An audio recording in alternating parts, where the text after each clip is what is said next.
नमस्कार, मैं श्वेता सिंह आपका स्वागत करती हूं। रात के 10 बज रहे हैं। आप आज तक पर दस्तक देख रहे हैं। महंगाई जनता के लिए ठोस पदार्थ है जो आम आदमी देख सकता है, जो खुद आम इंसान को छू सकती है। लेकिन वही महंगाई क्या सत्ता में बैठे लोगों के लिए हीलियम गैस की तरह होती है, यानी रंगहीन, गंधहीन, स्वादहीन? तभी तो महंगाई बहुत सारे नेताओं को न दिखती है न महसूस होती है।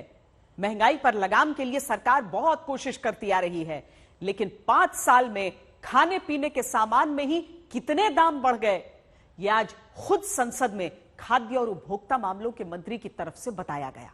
ये आंकड़े देश के वो राजनेता जरूर देखें जो कहते हैं कि महंगाई है ही नहीं, जो बोलते हैं कि महंगाई है तो आय भी बढ़ी है, जिनके बयान है कि पाकिस्तान के कब्जे वाला कश्मीर चाहिए तो महंगाई मत देखो।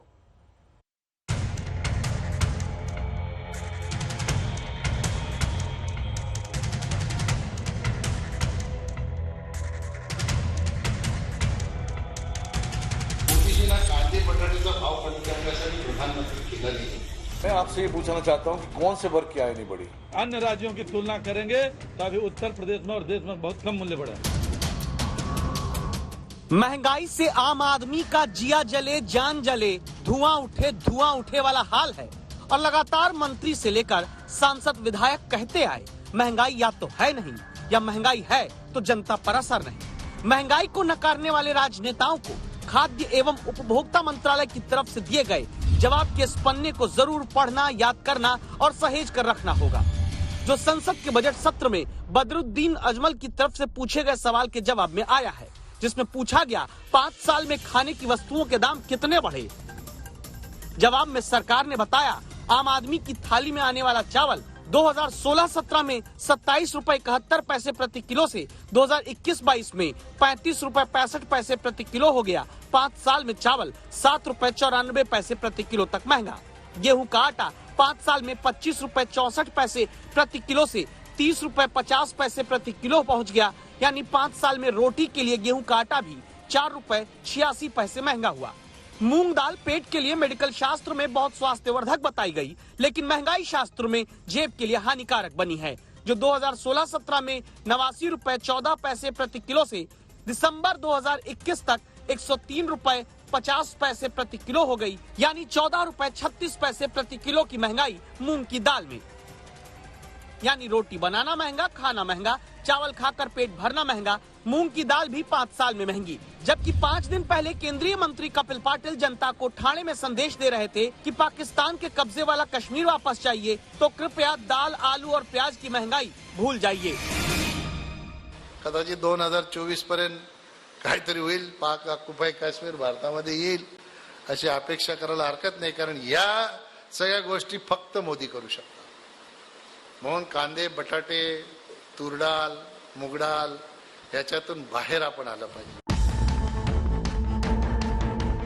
कुछ लोग संभव है कि पीओके को देश में मिलाने के लिए, महंगाई का भार उठाने के लिए व्हाट्सएप संदेश तैयार रखें, लेकिन गरीब की सोचिए, जिसे सरकार मुफ्त राशन के नाम पर चावल गेहूं तो देती है, लेकिन खाना पकेगा तेल में। और तेल की महंगाई पर सरकार संसद में खुद बताती है कि सरसों का तेल 5 साल में 109 रुपए से 175 रुपए का हो गया, यानी 66 रुपए का महंगा।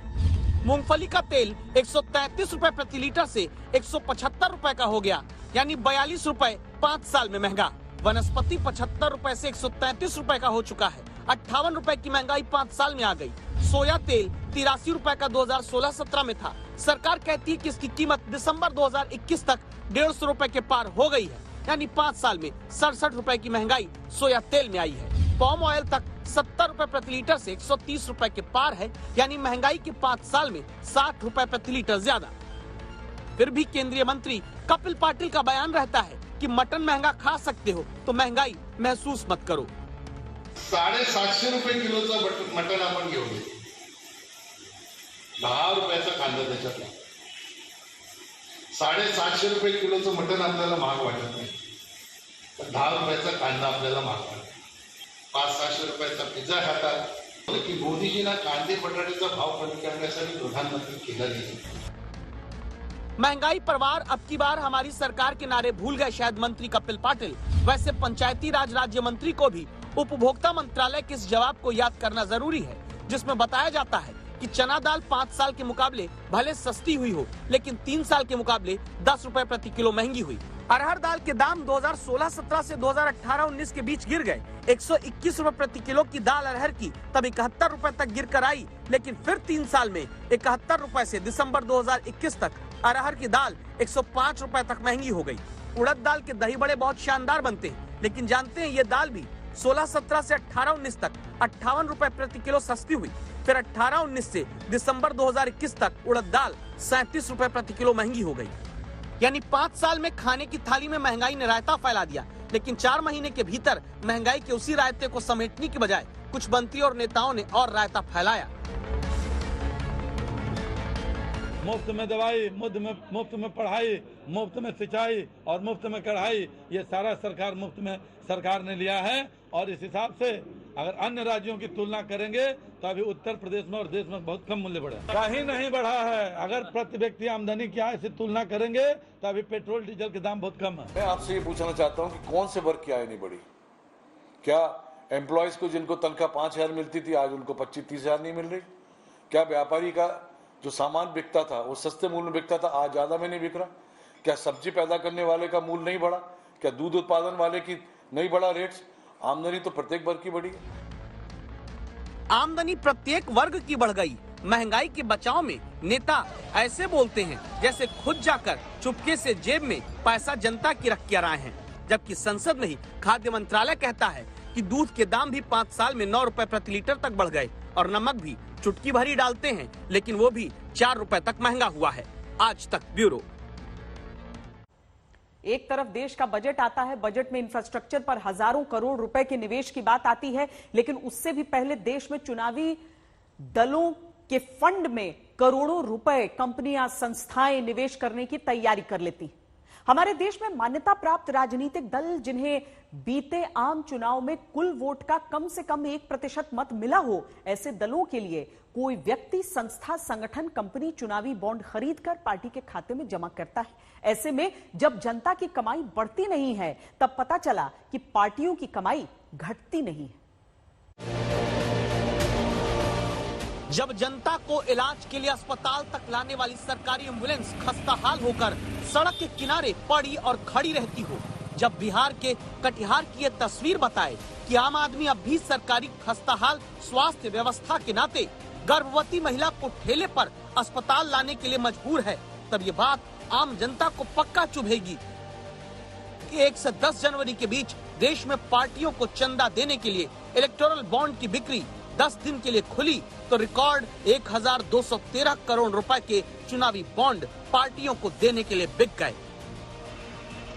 जब बिहार के हाजीपुर में एम्बुलेंस की हालत यूं हो कि पहले धक्का मारो तब स्टार्ट होती है, जब बिना धक्के के सरकारी अस्पतालों तक लाने वाली एम्बुलेंस को चलाया भी ना जा सके, सरकाया भी ना जा सके, जब हाजीपुर के सदर अस्पताल में हालत ये हो कि ज्यादातर एम्बुलेंस मरीज को सुरक्षित समय तक अस्पताल लाने की हालत में ना दिखे, जब धक्का मार ड्राइवर बनने की जगह एम्बुलेंस ड्राइवर हड़ताल कर दें,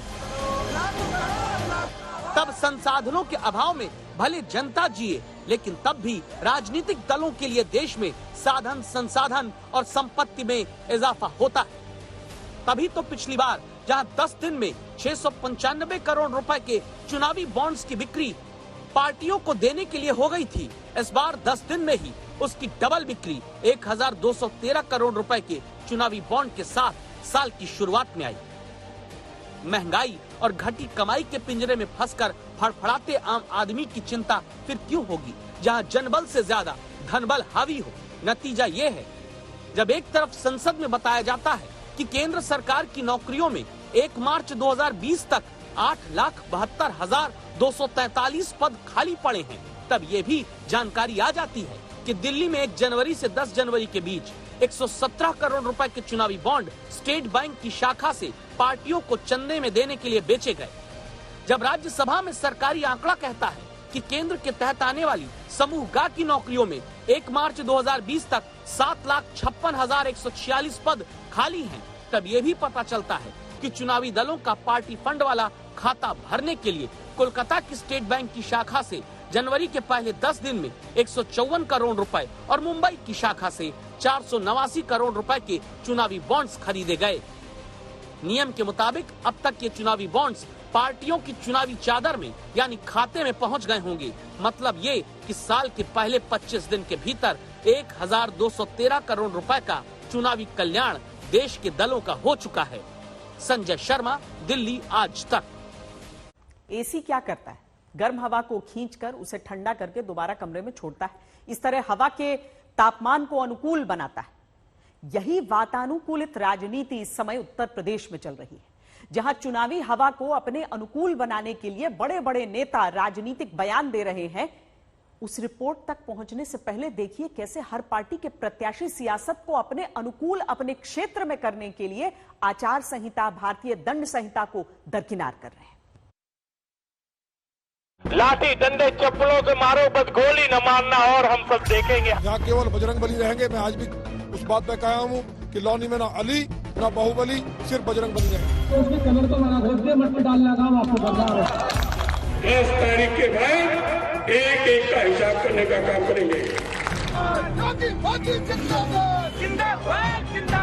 हमने उसके कहा आदर्श आचार संहिता, भारतीय दंड संहिता, सारी संहिताओं को मानो नेताओं ने दूर से नमस्कार करके तय कर लिया है कि धमकी और धर्म के नाम पर ही चुनाव जीतेंगे। यूं तो आदर्श आचार संहिता में लोक प्रतिनिधित्व अधिनियम 1951 के तहत धारा 125 में कोई भी व्यक्ति निर्वाचन प्रक्रिया के दौरान धर्म, वंश, जाति, समुदाय या भाषा के जरिए भारत के नागरिकों के विभिन्न वर्गों के बीच शत्रुता या घृणा की भावनाओं को बढ़ावा देगा या प्रयास करेगा तो वो संज्ञेय अपराध का दोषी होगा। लेकिन मिलिए कानपुर में किदवई नगर से बीजेपी के प्रत्याशी महेश त्रिवेदी से, जो अपने भड़काऊ भाषण के लिए जांच के घेरे में आए। हम आप लोगों से आह्वान करेंगे कि इस बार जो आतताई लोग हैं, जो एक तरफा बात करने वाले लोग हैं, जो ताकत का दुरुपयोग करने वाले लोग हैं, लाठी डंडे चप्पलों से मारो, बस गोली न मारना और हम सब देखेंगे। जनता खुश हो जाती है, नेताजी दम दिखाते हैं, लेकिन आदर्श आचार संहिता का दम तब निकल जाता है। कानून को देखें तो आईपीसी की धारा 153A के मुताबिक धर्म, भाषा, नस्ल वगैरह के आधार पर लोगों में नफरत फैलाने की कोशिश करना अपराध है। लेकिन नंद किशोर गुर्जर लोनी सीट से बीजेपी के प्रत्याशी के लिए मानो ये सारे कानून वोट मांगते वक्त खत्म हो जाते हैं। पहले इनका विवादित बयान सुनिए। देखिए, अली के मानने वाले, मैंने पहले भी कहा था, आज भी मैं उस पर अड़ी हूँ। यहाँ नहीं रहेंगे तो पाकिस्तान जाएं। भारत पाकिस्तान का बंटवारा इसीलिए हुआ था कि जो अली को मानने वाले वो पाकिस्तान जाएं, जो भारत माता को मानने वाले, भगवान श्री राम को मानने वाले, वो हिंदुस्तान में रहेंगे। कानून के मुताबिक आईपीसी की धारा 153B उन लोगों पर लगाई जाती है जो राष्ट्रीय अखंडता के खिलाफ काम करते हैं। लेकिन नंद किशोर गुर्जर वोट के लिए क्या क्या खंड खंड करते हैं, सुनिएगा। यहाँ केवल बजरंग बली रहेंगे। मैं आज भी उस बात पे कायम हूँ कि लौनी में ना अली ना बाहुबली, सिर्फ बजरंग बली रहेंगे। आज तक संवाददाता अमित भारद्वाज ने विवादित बयान देते प्रत्याशी को टोका और संविधान याद दिलाया। आप क्या कह रहे हैं, मुस्लिम नहीं रहेंगे लोनी में? ये नहीं कह रहे हम। क्या कह रहे? आपने हमारी बात को समझा नहीं। जो राम राम करने वाले उन्हें कोई खतरा नहीं है, लेकिन जो राम को मानने वाले नहीं है वो बिल्कुल नहीं रहेंगे। जो राम को मानने वाले नहीं हैं, दूसरे धर्म के लोग, वो यहाँ नहीं रहेंगे। नहीं, कोई नहीं रहेगा। आप भारत के संविधान को मानते हैं? बिल्कुल मानते हैं। भारत का संविधान क्या कहता है? नहीं, भारत का संविधान कहता है कि सबको धर्म की आजादी है, लेकिन उस धर्म की आजादी में मोहम्मद अली जिन्ना को मानने वाले, जिसने भारत माता के टुकड़े किए, 5 लाख हिंदुओं को कटवाया, बहन बेटियों के बलात्कार किए, उस विचारधारा की पार्टी जो अपराधियों को टिकट दे रही है, जो आतंकवादियों को रिहा करती हो, कार सेवकों पर गोली चलाती हो, ऐसी विचारधारा के समर्थकों को। और लोगों में फर्क है ना, आप लोगों को टारगेट कर रहे हैं। पार्टी, आप पॉलिटिकल वॉर और लोगों में फर्क है ना। नहीं, आप हमारी बात को समझ नहीं पा रहे हैं। हमने साफ कहा ना, जो अली को मानने वाले वो रहेंगे नहीं। जो राम राम करने वाले, जो ये मानते हैं कि भगवान श्री राम हमारे पूर्वज थे, वो खूब रहे, हमें क्या दिक्कत है। जय श्री राम। भारतीय दंड संहिता की धारा 295A के मुताबिक दूसरों की धार्मिक भावनाएं आहत करने पर जेल भेजने का प्रावधान है। लेकिन चुनाव में ऐसे बयान लगातार आते रहते हैं, कोई रोक टोक नहीं हो पाती। होती तो राम मूर्ति वर्मा टांडा से समाजवादी पार्टी के प्रत्याशी क्या वोट मांगने के लिए यूं मंच से ही सरकार बन जाने पर अधिकारियों का हिसाब कर देने की धमकी दे पाते? लेखपाल हो, तहसीलदार हो, कलेक्टर हो, जो भी है, जो हमारे लोगों का शोषण करने का काम कर रहे हैं, 10 तारीख के बाद एक एक का हिसाब करने का काम करेंगे। हिसाब करने वाले ऐसे नेताओं का हिसाब कानून से होना चाहिए। अगर सख्ती से ऐसा होता तो रफीक अंसारी, मेरठ से समाजवादी पार्टी के विधायक, ऐसे बयान देने की सोच भी नहीं पाते। बात की है उसने, इन 5 साल के अंदर पूरी हिंदू गर्दी मचाई उन्होंने, हर थाने में हिंदू गर्दी मचाई है। मैं कहना चाहता हूँ दोस्तों, अगर ये सरकार बन गई, ये तो गुंडा हो जाएगा, ये तो बदमाश हो जाएगा मेरठ के अंदर। साथियों, मेरठ के अंदर दोस्तों यकीन मानिए, मेरठ का नौजवान, मेरठ का मुसलमान कभी दबा नहीं है किसी से। लेकिन साथियों, इस सरकार ने आपको दबाने का काम किया, आपको कुचलने का काम किया, आपको खत्म करने का काम किया। दोस्तों, मैं कहना चाहता हूँ आने वाला दौर दोस्तों ऐसा है, ये हालात बहुत खराब है। हर चुनाव में नंदकिशोर गुर्जर और रफीक अंसारी जैसे नेता हर पार्टी के धर्म के आधार पर वोट खुलेआम मांगते हैं। हर चुनाव में धमकी देकर देख लेने की बात करने वाले वोट मांगते रहते हैं। ऐसा इसीलिए होता रहता है क्योंकि इलेक्शन में भड़काने वाले बयानों की जांच सुस्त चलती है, मामले लंबित रहते हैं, चुनाव फिर से आ जाते हैं। गाजियाबाद से अमित भारद्वाज के साथ आज तक ब्यूरो। चुनाव 7 चरण में अलग अलग सीट पर उत्तर प्रदेश में हो रहा है, लेकिन विवादित बयानों की लहर हर चरण में चलनी है। बड़े नेताओं ने इसके लिए अलग से कमान संभाल रखी है। ऐसे वातानुकूलित राजनीति से किस वोटर को अपने अनुकूल करना होता है, अब ये देखिए।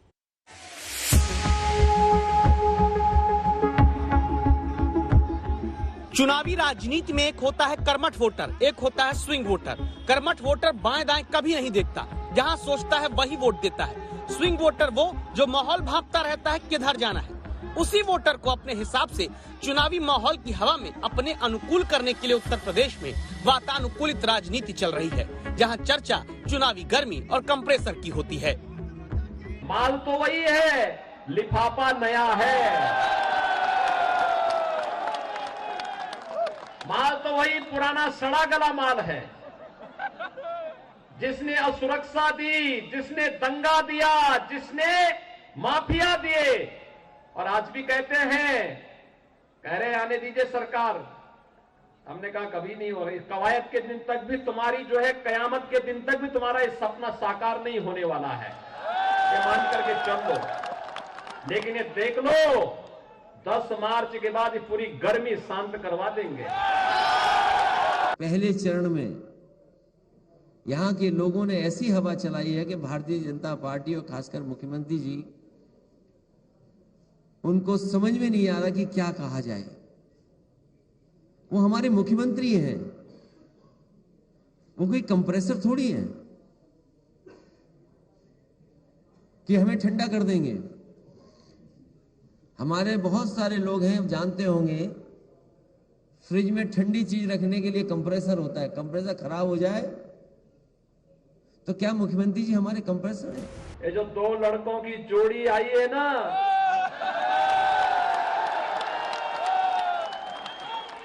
ये 2 लड़कों की जोड़ी 2017 में भी बनी थी, 2014 में भी बनी थी।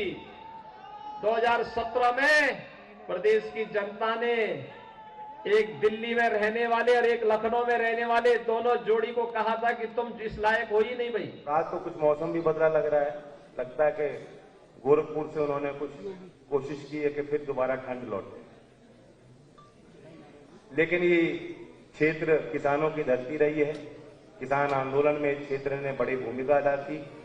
यहाँ के घर घर में जवान देश की सीमा पर तैनात हैं, देश की रक्षा के लिए तत्पर हैं।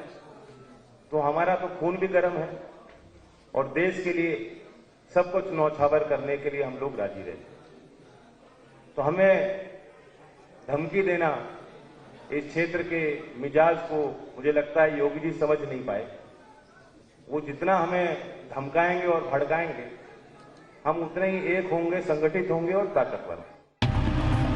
राजनीति में तस्वीरें दिलचस्प कहानी बन जाती हैं। जैसे बुलंदशहर में एक तरफ रथ पर अखिलेश और जयंत चौधरी थे, रोड शो चल रहा था। प्रचार करती प्रियंका भी उसी वक्त कार्यकर्ताओं के साथ सामने आ गई। रथ की लिफ्ट से ऊपर आए अखिलेश यादव और जयंत चौधरी ने कार पर प्रचार करती प्रियंका को देखा। दोनों तरफ से हाथ हिलाकर एक दूसरे का अभिवादन हुआ। अब परिणाम बताएंगे 10 मार्च को कि ये दूरी यूं ही बनी रहेगी या फिर आगे हाथ साथ आकर भी मिल जाएंगे, अगर राजनीति इनके वातानुकूलित हुई। बुलंदशहर से मौसमी सिंह के साथ कुमार अभिषेक, लखनऊ आज तक। आज एआईएमआईएम चीफ असदुद्दीन ओवैसी के काफिले पर उत्तर प्रदेश में फायरिंग हो गई। ये फायरिंग उस समय हुई जब ओवैसी हापुड़ जिले के पिलखुआ से एक सभा करके नोएडा जा रहे थे। आज तक के पास इस घटना के सीसीटीवी फुटेज मौजूद है, जिसमें हमलावरों को फायरिंग करते साफ देखा जा सकता है। फायरिंग की घटना के बाद असदुद्दीन ओवैसी ने आज तक से बातचीत करते हुए सिलसिलेवार पूरी घटना को बयां किया और इसे एक सोची समझी साजिश के तहत किया गया हमला बताया।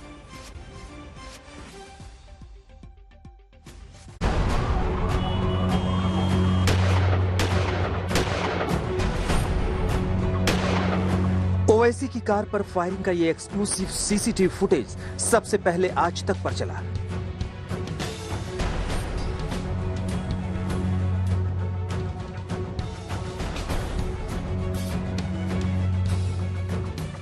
वीडियो में देखा जा सकता है कि लाल रंग की टी शर्ट में एक लड़का टोल पर खड़ी ओवैसी की गाड़ी के पास से हाथ में कुछ लेकर गुजरता है और इतने में ही फायरिंग हो जाती है। हमलावर ओवैसी की गाड़ी पर फायरिंग करते हैं और भागने की कोशिश करते हैं। हमलावर कितनी तेजी में था इसका अंदाजा वीडियो को देखकर भी लगाया जा सकता है। भागते समय वो बगल से गुजरने वाली कार से टकराता है और सड़क पर गिर जाता है।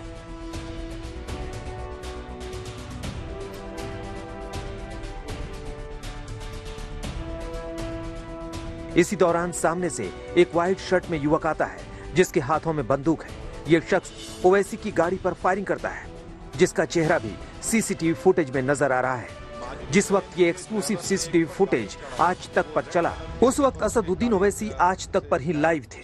चल गया पैर पर। माजिद हुसैन के ड्राइवर ने एक पर गाड़ी चढ़ाई, वो रेड कलर के आदमी पर उसके गाड़ी से टायर उसको चल गया पैर पर। तो व्हाइट कलर का जो उसने दोबारा फायरिंग की दोनों फॉर्च्यूनर पर, और उनके पास जो थी वो एक कंट्री मेड नहीं था होगा, जो साउंड आवाज आ रही थी, क्योंकि मेरे पास भी लाइसेंस वेपन हैदराबाद, हाँ, बड़ी साउंड थी। यकीनन वो 9mm का पिस्टल होगा। खैर ये तो फॉरेंसिक और पुलिस के लोग बताएंगे, मगर इन लोगों, इस तरह के लोगों को खुली छूट दी गई है पूरे भारत में। ये असदुद्दीन ओवैसी की कार है जिस पर गोलियों के निशान हैं। उनके काफिले पर गोलियां उस वक्त चली जब वो नोएडा में अपनी पार्टी के प्रत्याशी के समर्थन में चुनाव प्रचार कर रहे थे। असदुद्दीन ओवैसी का दावा है कि उन पर जानलेवा हमला हुआ है और इसे सोची समझी साजिश के तहत अंजाम दिया गया है। और इसके पीछे यकीनन कोई मास्टरमाइंड है, ताकतें हैं जो संविधान से नफरत करती हैं, जो असदुद्दीन ओवैसी की आवाज से नफरत करती हैं। इसीलिए इस तरह का बुज़दिलाना, कातिलाना हमला हम पर किया गया। हम उम्मीद करते हैं कि इलेक्शन कमीशन, भारत के प्रधानमंत्री और यूपी का एडमिनिस्ट्रेशन इसकी सही तहकीकात करेगा। इसको सिर्फ इजी नहीं लेगा, ऐसा नहीं कह देगा कि नहीं ये तो ऐसा ही थे, फुलां थे, या फिर कोई पब्लिसिटी के लिए उन्होंने ऐसा किया, शोहरत हासिल करने के लिए। ये नहीं है। ओवैसी की गाड़ी पर गोली चलने की जानकारी मिलते ही मौके पर पुलिस और अधिकारी पहुंच गए। पुलिस के मुताबिक फायरिंग करने वाले दोनों हमलावरों को हिरासत में ले लिया गया है। उनके पास से पिस्टल बरामद हो गई है जिससे फायरिंग की गई थी। वीडियो फुटेज को देखने से तथा जो लोग वहां हिरासत में लिए गए थे उनसे मिलान करने पे उसमें से एक व्यक्ति के द्वारा घटना कारित किया जाना प्रकाश में आया है तथा उसे हिरासत में लिया गया है। उसके पास से एक अवैध 9mm की पिस्टल बरामद हुई है। ओवैसी की गाड़ी पर फायरिंग करने वाले शख्स को हिरासत में लेकर पूछताछ की जा रही है। लेकिन ये फायरिंग क्यों की गई? क्या वाकई हमलावरों के निशाने पर ओवैसी थे जैसा वो दावा कर रहे हैं? ये सारी बातें तो जांच में साफ हो पाएंगी, लेकिन ओवैसी के काफिले पर दिन दहाड़े हुई फायरिंग ने चुनाव के टाइम पर यूपी की सुरक्षा व्यवस्था पर सवाल उठा दिए हैं। मिलन शर्मा के साथ आज तक ब्यूरो। तो दो लड़कों की गिरफ्तारी हुई है, एक सचिन एक शुभम। पुलिस की अब तक की तफ्तीश ये बताती है कि ये दोनों पक्के दोस्त थे, हेट स्पीच सुना करते थे। बाकी चीजें धीरे धीरे एक एक करके सामने आती जाएंगी। लेकिन असदुद्दीन ओवैसी को भी शक इसी बात पर था। जब आज तक से वो बातचीत कर रहे थे तो उन्होंने साफ तौर पर कहा कि प्रयागराज में जिस तरह का एक धर्म संसद के आयोजन हुआ था और वहां पर उनके खिलाफ बयान दिए गए थे, उन्हें शक था कि शायद यह हमलावर उसी कारण आए। माजिद हुसैन के ड्राइवर ने एक पर गाड़ी चढ़ाई, वो रेड कलर के आदमी पर उसके गाड़ी से टायर उसको चल गया पैर पर, तो व्हाइट कलर का जो उसने दोबारा फायरिंग की दोनों फॉर्च्यूनर पर, और उनके पास जो थी वो एक कंट्री मेड नहीं था होगा, जो साउंड आवाज आ रही थी, क्योंकि मेरे पास भी लाइसेंस वेपन हैदराबाद, हाँ बड़ी साउंड थी, यकीनन वो 9mm का पिस्टल होगा। खैर ये तो फॉरेंसिक और पुलिस के लोग बताएंगे, मगर इन लोगों, इस तरह के लोगों को खुली छूट दी गई है पूरे भारत में। जब कोई जेनोसाइड की बात करता है, जब कोई इस तरह करता है, तो अगर सरकार इन लोगों को रोकेगी नहीं तो फिर आज 4 मरतबा के MP पर गोली चलाएगी, कल फिर कौन सेफ है इस देश में। मगर हम तो अपनी हिम्मत से, हौसले से काम करते रहेंगे, और मैं बराबर उत्तर प्रदेश के कैंपेन में जाऊंगा और कैंपेन करूंगा। मैं नहीं रुकने वाला हूं, मैं जनता की अदालत में जाकर अपनी बात को रखूंगा और जनता तय करेगी। ये सरकार की संवैधानिक जिम्मेदारी है जी। और अगर मुझे कल स्पीकर साहब से लोकसभा के मिलने का मौका मिला तो मैं उनके पास भी जाकर अपनी इस पूरी बात को रखूंगा।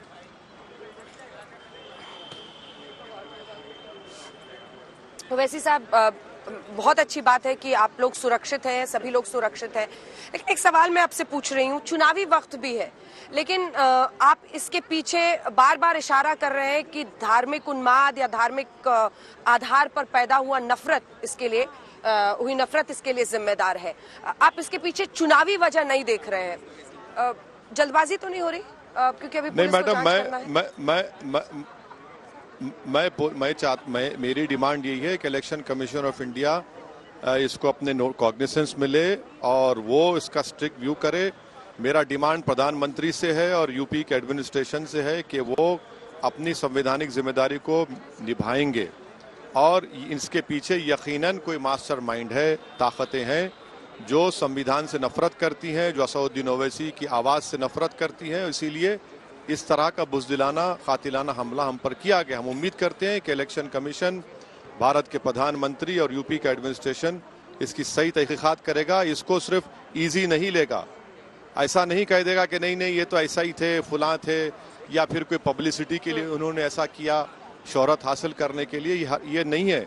इसको ये छोटा वाक़या नहीं है। इसको हम उम्मीद करते हैं कि इसके पीछे जो दिमाग है उन शयातीन का, उन तमाम इविल फोर्सेस का, उसको बेनकाब करके उनको ही पकड़ेंगे।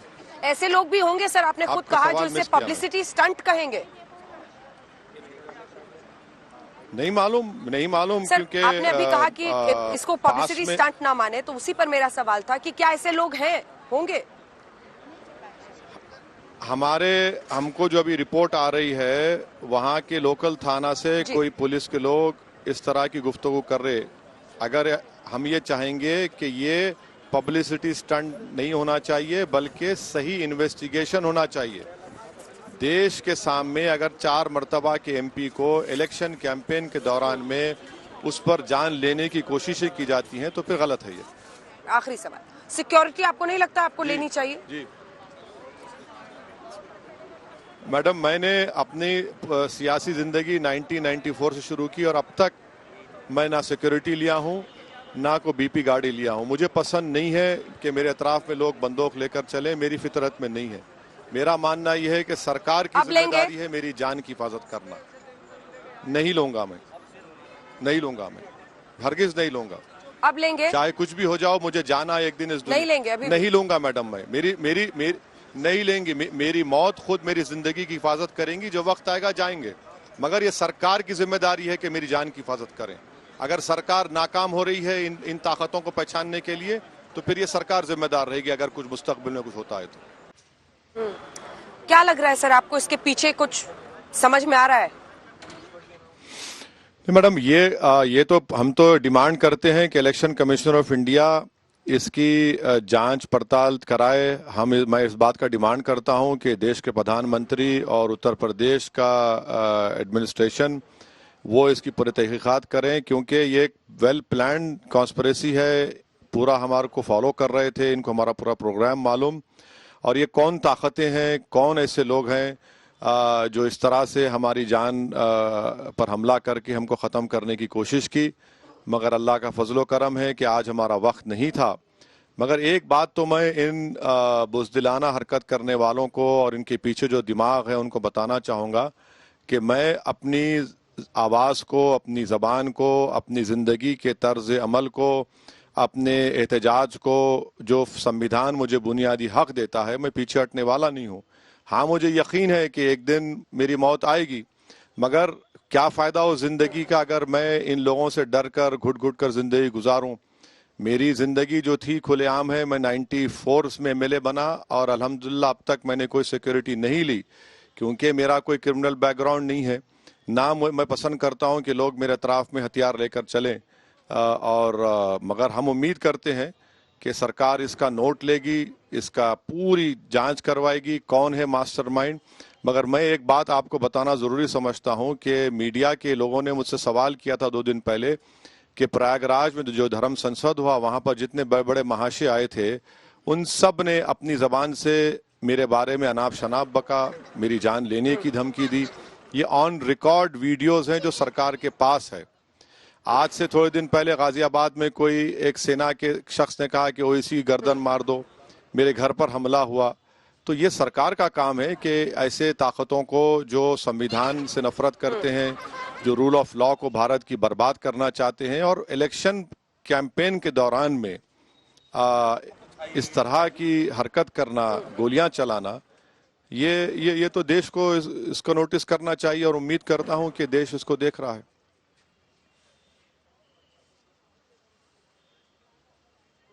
ओवैसी साहब, क्या आप अपने ऊपर हुए हमले को सीधे हरिद्वार में हुई धर्म संसद से जोड़ रहे हैं? आपको लग रहा है वहां पर उकसाया गया आपके खिलाफ, ये कह रहे हैं? नहीं, मैं ये कह रहा हूं कि प्रयागराज में, इलाहाबाद में जो धर्म संसद हुआ था, आप भी अपने करस्पॉन्डेंट से मालूम करवा सकते कि क्या क्या अनाप शनाप मेरे बारे में बका गया उसमें। और गाजियाबाद में आज से 1 महीना पहले किसी ने मेरी गर्दन लाने पर इनाम भी रखा था। मगर ये जब इस तरह की बकवास, इस तरह की धमकियां, इस तरह की गंदगी और हेट स्पीचेस की जाती हैं, तो ये तो सरकार का काम है कि फौरन उसको एक्शन लिया जाए। मगर नहीं लेने की वजह से इनकी हिम्मतें और बढ़ रही है। मुझ पर जिन लोगों ने हमला आज किया मेरी जान लेने का, मुझे नहीं पता कि कौन है वो लोग। ये तो अगर सही इन्वेस्टिगेशन करेंगे, मुझे ये बताया गया कि एक सहारनपुर का और एक आपके नोएडा का 2 लोग हैं, और हम उम्मीद करते हैं कि पुलिस इसको ब्रश ना कर दे, यूपी पुलिस को इजी ना लें, क्योंकि अगर कोई पूरा रेकी करता है, प्लान करता है और उसको मालूम कि इस टोल गेट पर हर गाड़ी रुकेगी, तो आप 10 कदम पे 11 कदम के फासले से आप गोली चला रहे हैं, तो कौन है ये लोग? दस्तक में आज के लिए इतना ही। देश और दुनिया की बाकी खबरों के लिए आप देखते रहिए आज तक।